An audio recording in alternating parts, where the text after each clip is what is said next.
and I think we'll kick off. Sound all right? We've got quite a few people on. Let's do it then in that case and stop filling. Someone's posted a link on the developer guide for Forms Pro. Yeah, it's me. This is Uday. So I did that for one of the project. Use this, and it's really interesting as well. I didn't know there was such a thing. Excellent. Thank you. Okay. Right, let me share my slides again because I have lost them now. Okay. Cool. All right, let's start this session in that case.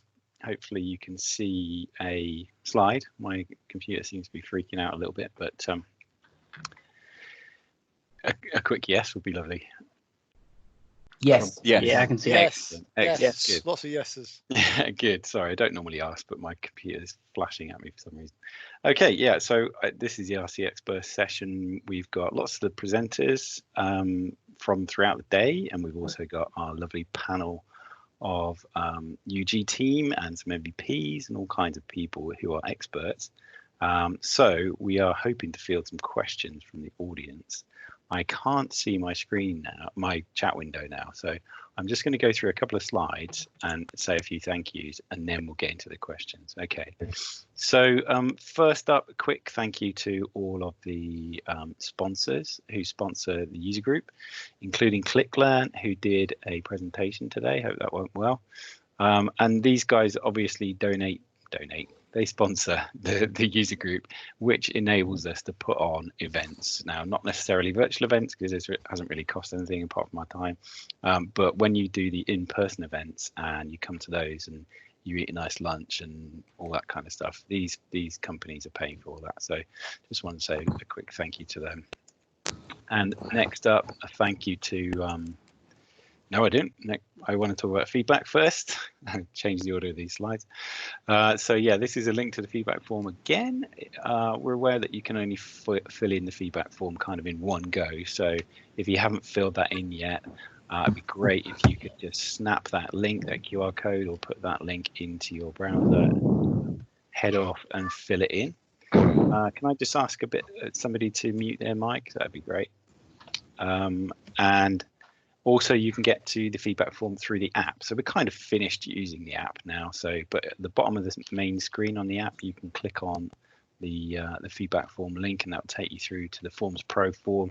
Fill that in. That'd be amazing because that gives us a feedback not only on the event and how you thought that went and how we can improve it, but also to the speakers as well. Some of the speakers have not spoken before, either at the UG or maybe at all, and so it'd be really good to be able to give them some feedback. Thank you for that. All right, so these are the people that are on the call. We have that top row, I hope, probably on the call right now. And we can answer questions about the user group. And obviously, we've got some really experienced people in the team and can answer questions on almost anything, I'm going to say. Particularly, Scott loves integration. So take your integration questions.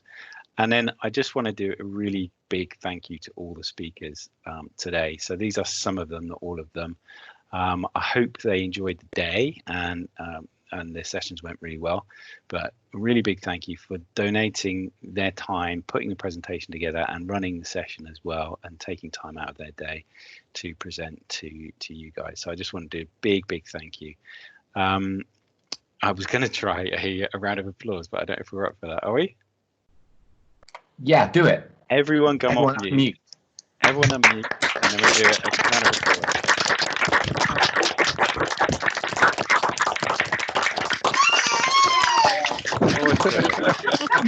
That went well. Good job, everyone. Someone have like one of those party things. Yeah, right. Then we all mute again. I can't see you doing that, but I'm assuming you are. But no, really good job to all of those speakers, and thanks very much for them coming together and putting on this event with us. Social hours at 5 p.m. So we've got half an hour. I'm going to drop out of presentation and switch over to Teams, and hopefully we've got some questions to answer. If I can find my Teams session, and if we haven't, I'm going to put some people on the spot and ask them to my Teams is freaking out, obviously. Okay, come on, you can do it. Okay, if anybody else can see the chat, here we go. Okay, we're good. We're good. All right, so we have a chat window. Have we got any questions in the chat? Lots of questions about Julian's beard, as Yeah. we predicted. Quite rightly so. Julian, are you working on the beard again? Yes, the beard is growing. By the time we get out of lockdown, it'll be back. Excellent. Do you miss it? Do you miss it I keeping do. you warm at night? I do. I miss being blown around when I walk along. The wind catches it. Excellent. All right, so I've just seen one question at the bottom. I don't know if I've missed any others, but does anyone feel that customers are thinking that Power Platform is easier to leverage than it actually is? Good question. Yes. Who wants to take that? Chris? Sorry, that was super abrupt. Yeah, absolutely. I'm going to say something. Are you recording this? You are. Okay. Yeah. I think that's our fault as Microsoft. And the reason for that is the marketing is focused very much on Canvas apps. And a lot of people think that Canvas apps solve the world's problem, which they don't. They solve some problems. But I want to reiterate once again that the Power Platform is very much about data. Okay. And it's about providing the best journey and leveraging the data in the best ways possible for an organization. So when I was partner side and I spoke to my customers about the platform, I spent a lot of time talking to them about how how the Power Platform how they could use their data through the Power Platform, and had to explain a lot, and still do have to explain a lot, that Canvas apps are not line of business solutions and shouldn't be used as that. Okay, they're there to augment line of business solutions. So yeah, that's just my take on it, but it seems to have worked pretty well so far. Yeah, I would agree. I don't think that typical Microsoft style that a lot of the functionality has been explained very well. It's been given quite difficult names to understand, like even like model-driven apps. Like what the heck are they to most people? So they haven't really helped themselves there. But I do think things like Power Automate are so powerful for being able to build connections between systems without writing code. That in itself, that one part of the platform is just a game changer for me. So more questions. Everyone's being very quiet, and we're going to have to coax them out. Let's see who's on the call. And we've got 67 people, and I might have to pick on some people that I know will talk. But what I wanted to ask actually is, because I'm working with a customer at the moment who is using Dynamics 365 online, and they just don't know anything about the Wave update process. And I kind of felt like that was probably embedded by now. But I'm talking to them about stuff, and they're kind of like, "Oh crap, we're getting an update," and it's lucky it's been delayed, because they would have just taken the update without even realizing. Is that common? Do people understand the update process yet? Is it still difficult?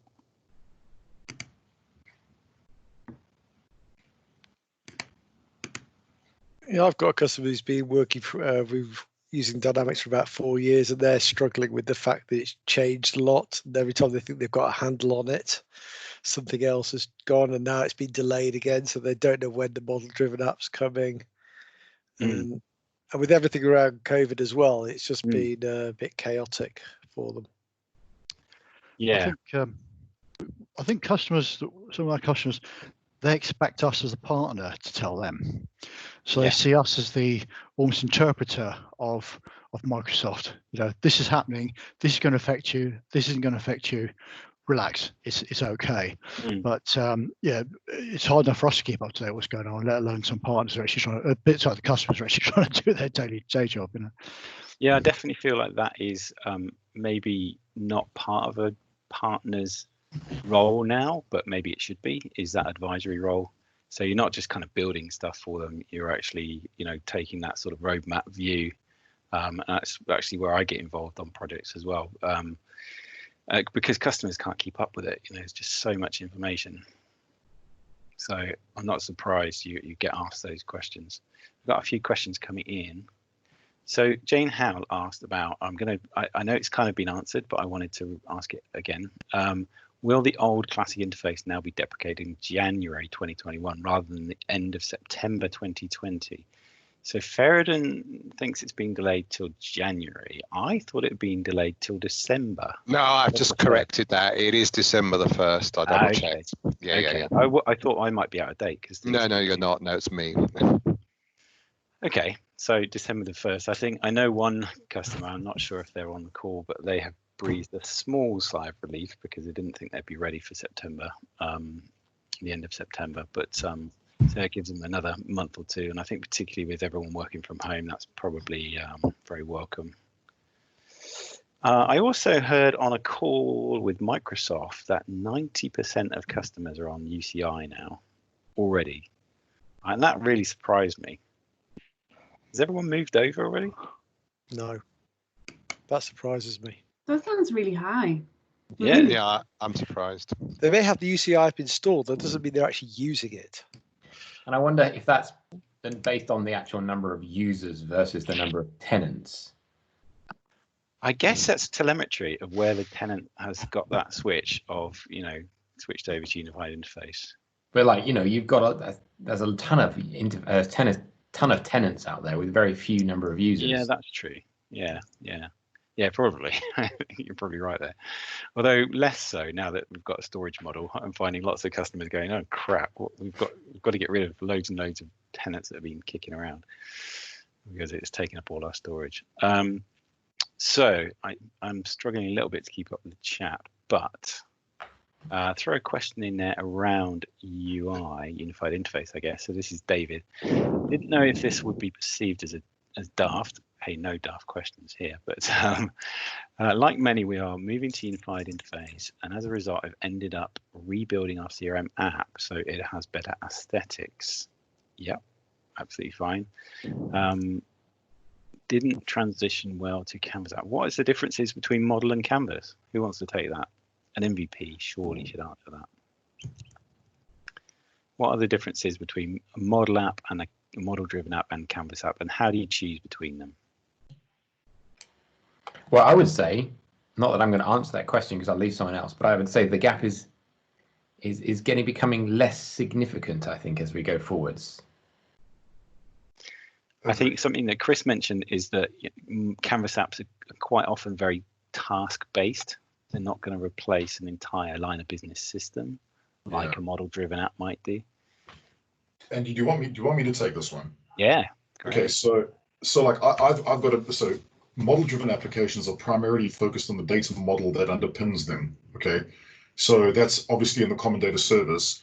And in order to get a model-driven app to sort of work properly and fulfill the right business needs that you have, you need to understand the data model. And once again, it comes back down to data. The design of the data model often dictates the way in which the model-driven app works. The model-driven app is typically focused on line of business scenarios. So you're looking at a very process-driven UI. These are the things I need to do next. These are the tasks I need to fulfill now. So it's very much about, we give you the user interface, we give you the framework, you build within that framework. Whereas a Canvas app is pretty much the exact opposite, where the Canvas, think about it as like a paint canvas, right? It looks like PowerPoint and Excel had a love child, where you're kind of looking at it from a more of a citizen developer perspective, where you're able to build out the UI, you're able to build out the experience. You're not kind of governed within the UI framework and components that you have within a model app. So if you want to put a little GIF of a pink squirrel doing backflips, you can totally do that. The good thing about Canvas apps is they do fulfill. They're not easy to build. I'll say that they're fun to build and they're a great way to get engaged. But what you quickly discover is that when you start entering the world of using these massive expressions in Canvas apps, I hate to break it to you folks, you're coding, right? And because of that, you're creating technical debt within a scenario.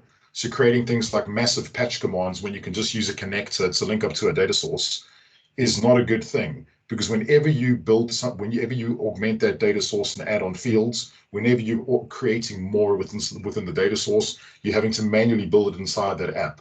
And from an ALM perspective, there can be some challenges, but Canvas apps are awesome for filling those small like digital gaps. I call them app snacks, and awesome for getting people engaged, but you'll soon like find that the line of business side of things needs to be done in model driven. And that's, in my opinion, the difference.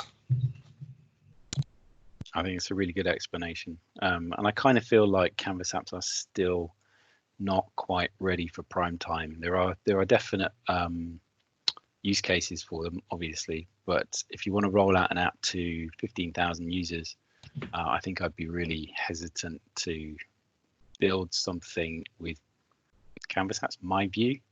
I'm sure that's been done worldwide, but I do think they're very good for building apps very quickly for specific things, specific roles like, I don't know, form filling at events and things like that, lead gen, typical type task specific jobs. I think in terms of David's question there, Andy, as well. So you talked about like the aesthetics of the model-driven apps, and I guess for most of us, whether end users who have come from the legacy client, you know, the aesthetics of the forms were not ideal. But I think that with the kind of the new PCF controls, that's less of an issue. And obviously we've got Scott on the call, and it's a prime example. You know, looking at the Sales Spark and what they've been doing with PCF controls and Sales Spark, I think, you know, it really shows what you can do. With the right developers in house that can help, or the right kind of partner to support that. I think, you know, and looking at the PCF gallery, there's so many components that people have built that actually can really augment that user experience and make that user experience so much nicer within the context of a model driven app, rather than saying, oh, actually we need to build this Canvas app wrapper around what we're trying to do. I think you can do, you know, 90% of what you actually want to do, and then increase that user or make it a better user experience while still maintaining the kind of the control around a model driven app. Yeah, I think PCF controls are a real game changer to enable companies just to build whatever they need in terms of components. I'm looking forward to seeing some ISVs come out with some proper PCF controls. That'd be great. It's been a bit slow, I think, but yeah, it's really interesting times for us old guys who remember CRM 3.0 and, you know, where we've come from. Okay, next question. I am going to ask a question and I'm not going to answer it because I would like, I'm sure there's some experts on the call that can answer this one. So this is Michael from SA Global. So he is using on-demand flows for replacing background workflows. Hello. I'm going to ask the question. I'm not sure if that's Michael, but what he wants to know about is how do you replace those real-time workflows? What are the options? Anybody? I would say you don't need to replace real-time workflows. There's a different. We get confused between on-demand and real-time, because on-demand don't have to be real-time. Yeah. On demand. I guess that's how I interpreted that question, Michael. I don't know if you're. Hi, it's Michael here. Yeah, it's just not on demand, but real-time workflows. Real-time, you don't need to. Thank you. So real-time workflows are not going anywhere anytime soon. So you really don't need to worry about replacing those. If you're thinking about, are you asking about whether or not you should replace them with Power Automate flows? Correct. Yeah, it seems to be the death of workflow now to be replaced by this Power Flow. So I just wondered if they need to be considered also. Yeah. So that's only for the asynchronous workflows that you have. Synchronous workflows, you can stay as they are at the moment. That being said, and I'm not going to presume to correct the great Scott Giroux, but Microsoft have been releasing more and more documentation about whether you really need synchronous workflows or not. They released an article, I think, just this week about moving away from synchronous actions in plugins as well as workflows, because it is the single biggest performance issue that Microsoft see. Yeah, and that is a very good question, good point about the fact that sometimes people will create synchronous workflows when actually they don't need it to be synchronous. Yeah. And that point you made about plugins, Matt, is a good one, because the platform now actually will decide to make a long-running transaction asynchronous, even though you designed it to be synchronous.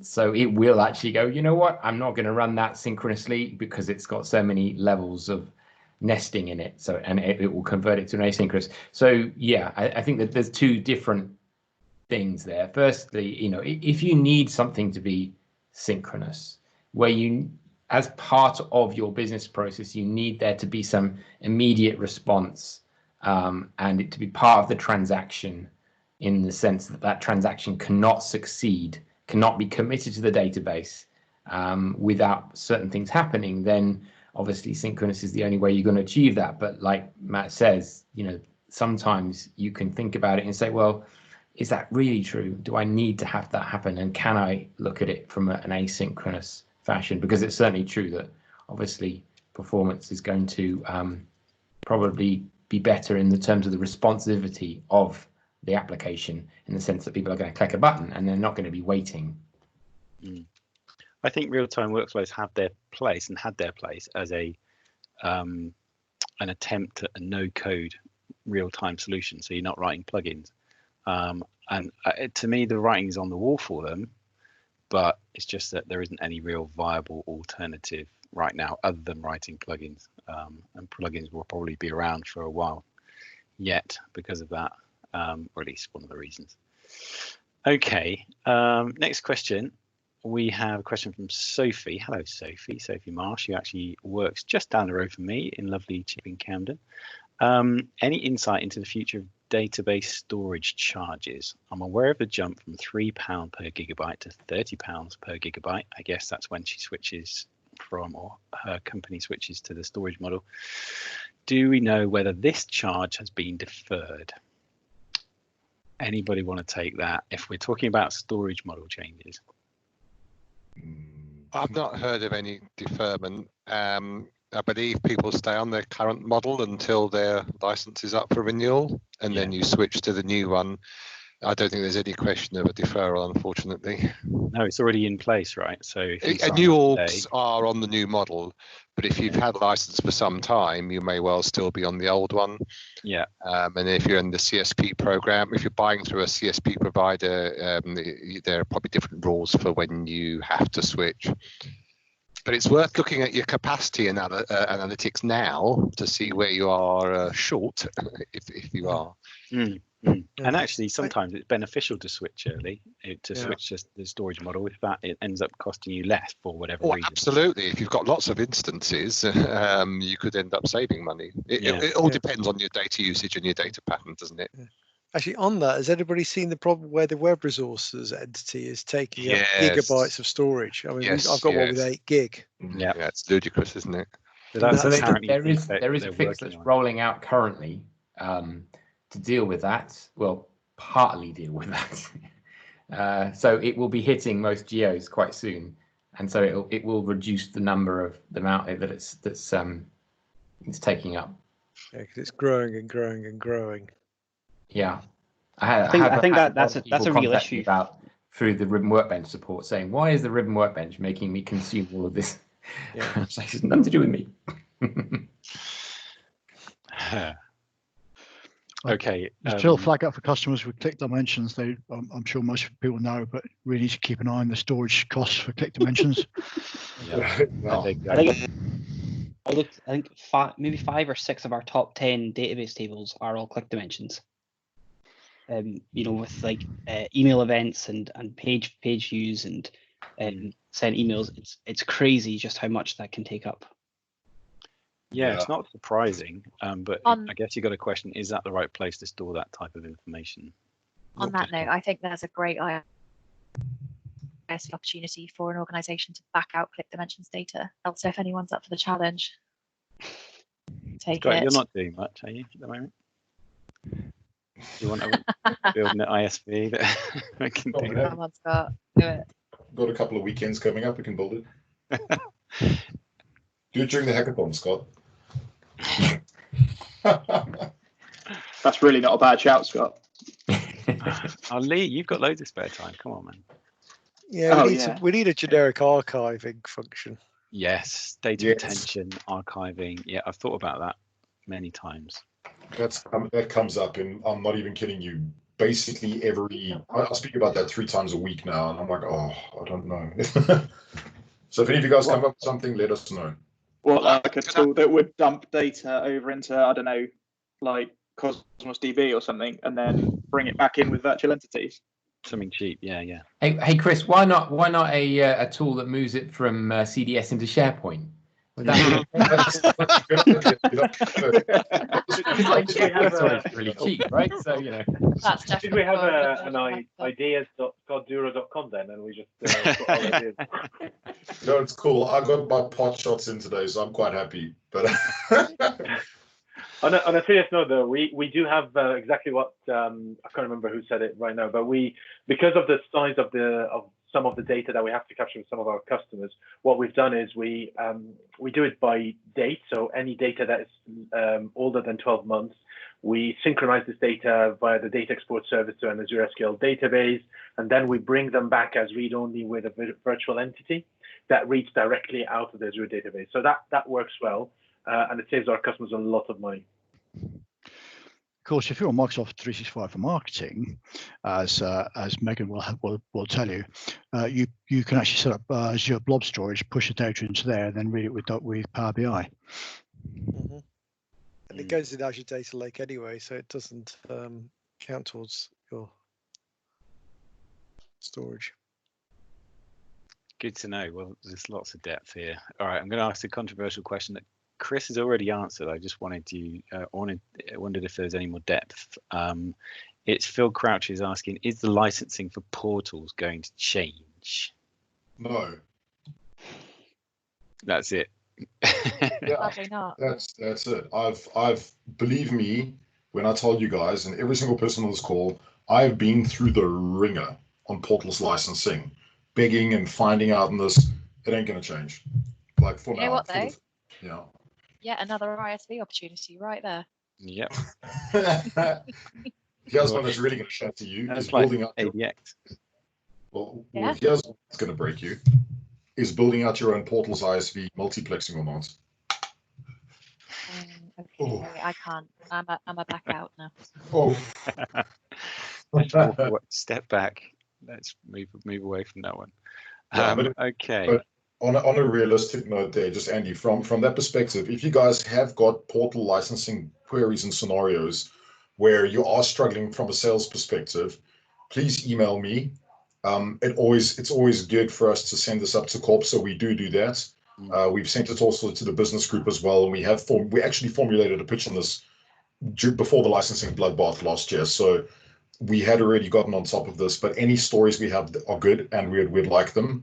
The other thing is that especially in B2C type scenarios, portals is often quite a problem because of the fact of the number of page logins you're going to be paying for. So even though I've said no, that's what I know, but send us an email and I'm more than happy to put it forward along with the other cases that we've got to try and promote a change if possible. Yeah, from my experience, the licensing currently just you're not going to get a foot in the door with trying to sell that to most customers, I think. But then on the other hand, I guess they do have to pay for stuff. They have to pay for all the compute and everything else that they're using. Yeah, I don't know. It seems like they've built a nice product now and then they're just hobbling it with terrible licensing. But anyway, I think one of the biggest issues I think is the fact that you can't roll over any of the logins. You can't. You're right. I think if you could roll over and you could buy it as per usage, which you would be generally doing within Azure consumption, then you would probably be easiest to sell that to them. It's just the fact it's in a block, and then once that block's gone, it's gone. And that's been quite resistant to some of the people I spoke to about it. Yeah, me too, man. Even before I moved to Microsoft, well, this is one of the discussions I'd had. So I totally understand. Just keep us in the loop. You know, we are. There are also discussions you can have with the account managers and things. So depending on if the account's managed or not, you can apply for discounts depending on the use case. But if you're an ISV and your business is based a lot on what portals does, that becomes a different story altogether. So if it's a services case different, ISV, yeah. You just have to, I guess, take it on a case-by-case basis. Okay, so no good news there. I will. I'm just going through the chat. I know that Chris has been trying to answer some of the queries as we go along. Well, I'm also aware it's 5 o'clock. It's almost time to have a beer. I'm happy to keep going, and we can just chat through the questions as we go. Or do we want to have a little break and actually just come back and do some social stuff? Although we won't have answered all the questions. Let's have a look through and see if there's any questions leaping out that you really want answered, and then we may call it a night or call it a day. But John Clark asking questions about licensing, which is not going to be a short conversation. Let's take one from Jessica House. Just mentioned Power BI to my boss, and he is not happy. We would have to move all of the SSRS reports.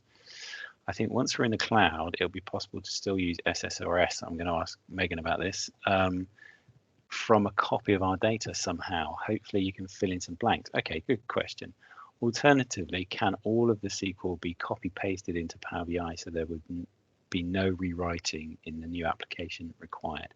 So I guess this is an on-prem, and I don't know if you want to come in, Jessica. On-prem instance, got lots of SSRS reports, and they are moving to the cloud, and they're like, oh shit, we've got lots of reports we need to redevelop. Yeah, pretty much. Hello. Yeah, we're D365 Online, latest version 8, and obviously I would like us to go to the cloud, but there's timelines and things for that. But yeah, I just mentioned to him because I was getting quite excited about the data gateway. I'm thinking, oh yeah, nice shiny reports. I thought I'd just mention to him, and he's like, yeah, but we've got loads of SSRS reports. I'm like, it's fine, we just rewrite them in Power BI. But I don't think he's keen on that. Okay, Julian here. I've just put a little link in the post. You can, there's now a thing in Power BI called paginated reports. Ooh. And you can migrate according to the docs.microsoft.com link I've posted. Have I posted the actual link? Yeah. You can, actually, I'm not sure if I've posted the actual link to the page. With that, you can, it says you can migrate them, but migrate's a dodgy word for me. Yeah, some of the way there, like an accelerator. Yeah. Just a reference, some of us can't see the chat screen because we're not members or something. Yeah, Okay, so, yeah, yes, I'll make note of that. Thank you. Yeah, I think an option would be, I mean, if you want to stick with SSRS. Actually, there's another link I'm going to post. I don't want to stick with SSRS. I want to go Power BI. No, I guess there's cost implications. Reports are expensive to develop, but you could use, once you're in 365 Online, you could use data export service to get into the data into Azure SQL. That's probably not a long-term solution. There'll be something to replace theirs at some point in the near future. But then once you're in Azure SQL, you could run your reports off that. Yeah. I'm just looking at the guidance. It's not a simple, but it's the migration. There are loads of things that aren't supported. You need to redevelop them. They give you a tool to help you migrate. There's an RDL migration tool. So but if you've got lots of reports, you're gonna have to do each one, and it's not going to be a quick job. He's in charge of them, not me. But for me, you're probably best off redeveloping them anyway. Just doing proper Power BI. And a lot of the other thing is a lot of times when you look at the reports you have, I found that a lot of organizations have a whole ton of reports they don't actually use anymore. So sometimes the actual task is a lot smaller than maybe it seems initially. That's one consideration. I've done this before. I looked at a list of 100-odd reports, and we ended up doing most of them just as views, using a bit of Excel for a handful. I think I only ended up writing 4 or 5 actual SQL reports. Yeah, I think the pain comes there is actually working out who uses what still. So that's where all the effort goes. Yeah, that's not technical. Turned off and they can't get to it. Yeah, that's an option. See who picks who brings your phone. It's called a scream test, I think that's what they call it. Yeah. Turn it off.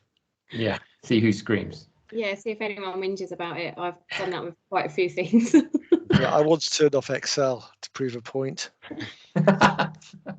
You're not turning off my Excel, okay? Great, thank you for your input, guys. No problem. Thanks for the question. Okay.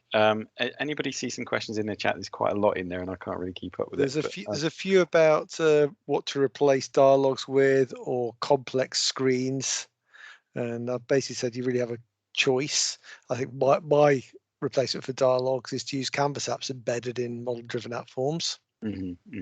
That's what I'm doing. And then the other was somebody said a very complex form, again Canvas apps embedded, or maybe go to Power Apps component framework. Yeah, I think just a couple of points. So just actually something I was going to mention to the question that Jessica raised about SSRS. I want to give a shout out to Megan, who's just launched a new training course on writing SSRS reports for online. So that could be helpful, Megan Walker. Thank you. No problem. And You've let yourself in for a world of pain, Megan. I always say I never write SSRS reports. No, and me too. Me too. I'm so glad. I freaking love them. It's like I know who to never point have. the people at now. Yeah, absolutely. Well, I like them too, so there. Thanks, Faradin. I know I can always rely on you. Well, what I was going to say also is that as a shout out for Data 8, if you're replacing dialogues, is that they do the TK Dialogues tool, which is that free replacement. And I'm wondering if Matt Beard can come in and talk about that. I am here. If I take over, you'll see why I've been quiet right now. Is that I've been jumped on by a child. That's all right. I put a link in chat. There's a free thing that people can play with. I won't plug it too much, although it is a free thing. Plug it in, install a solution. Your dialogues will just work in unified interface without. So that is a great interim solution, if nothing else, if you're looking to redevelop those dialogues as Canvas apps or PCF or something else. But just to get you past the point of deprecation, that solution could definitely be useful. Awesome. Oh, thanks. That's good. Can I just interject here a little bit? One of the things we've been doing as part of our UCI journey, and I know it sounds really obvious to say, is Can you introduce yourself, Lee, and where you work? Oh, sorry. Yeah. Hi, guys. Lee Baker. I work at Metrobank as a technology lead on Microsoft Biz Apps.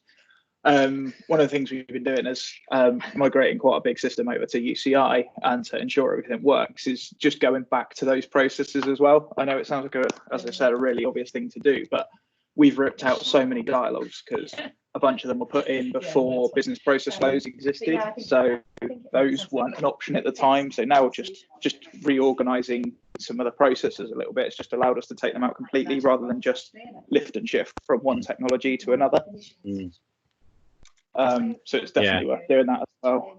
I think that just comes up over and over again, is that if you're looking at deprecating something, is to look at actually, is it being used, or is it being used in the same way? Because businesses change so much, but then you've got to put the effort into doing that analysis, so you don't have to do development. It's the right thing to do, but there's costs associated with it.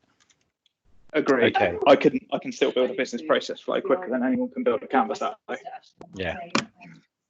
Good on you. I like business process flow.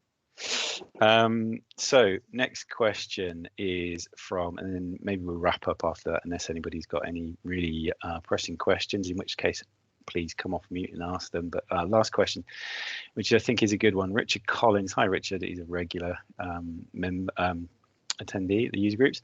He's looking for some good resources about PCF controls, and I guess that is examples, controls, or actually learning about how you build those as well. Anybody got any good tips? I mean, just by way of context, hi Richard. Really good session today, learned a lot. And I mean, Matt's already posted a link to a gallery, but it goes back to my earlier question about, I'm never sure, I'm not a developer, I'm a sort of business analyst that sort of broadly understands what's possible, but I'm never aware they're web resources or web components, but we've got these quite complex inline forms on some of our entities to allow users to update multiple other entities. And it's a question of, I mean, they're also using the old API.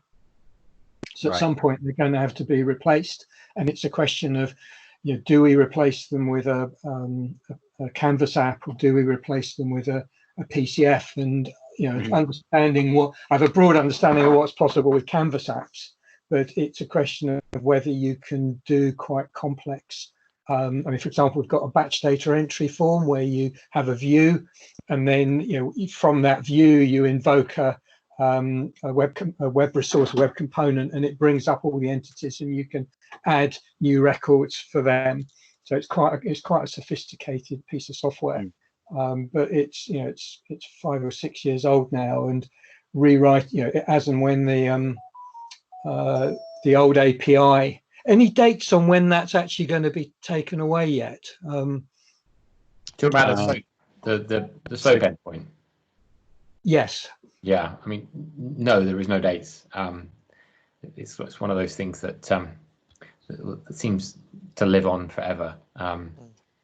It's certainly still used internally within various different components, but gradually, its popularity is dwindling. I think it's one of those things that Microsoft monitor the usage of, and then when it gets to a certain point, they will announce that it's going, and they'll give you a year to migrate away. And given we've got quite a lot of functionality that's using that, we need to sort of come up with some sort of strategy to start that migration sooner rather than later. And it's really a question of, I mean, our development partner is saying PCFs, and I don't know very much about them. And I mean, I understand, you can do sliders and things with them, but doing more complex things. Yeah, you can certainly do very, very complex things. But with complexity becomes significant total cost of ownership. So I would say, Richard, that if you can start down the road of a Canvas app embedded in the model-driven app, and only revert to PCF where there are specific reasons that actually that's going to give you specific pieces of benefits, because the maintenance of a Canvas app is literally orders of magnitude lower than PCF. PCF is great where you either need something that's very specific in terms of the complex UI that needs to be reused inside a model-driven app, or where you're creating some functionality that you're going to sell as an ISV or something like that.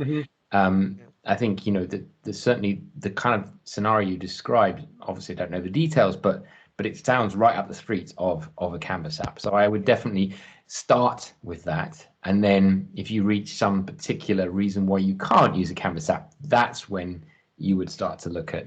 I mean, they are starting to play. I mean, they've done some stuff and actually got something live using a Canvas app. But my concern is for some of the more complex things it's just understanding how far one can go with a Canvas app before it just becomes, particularly if you're working across.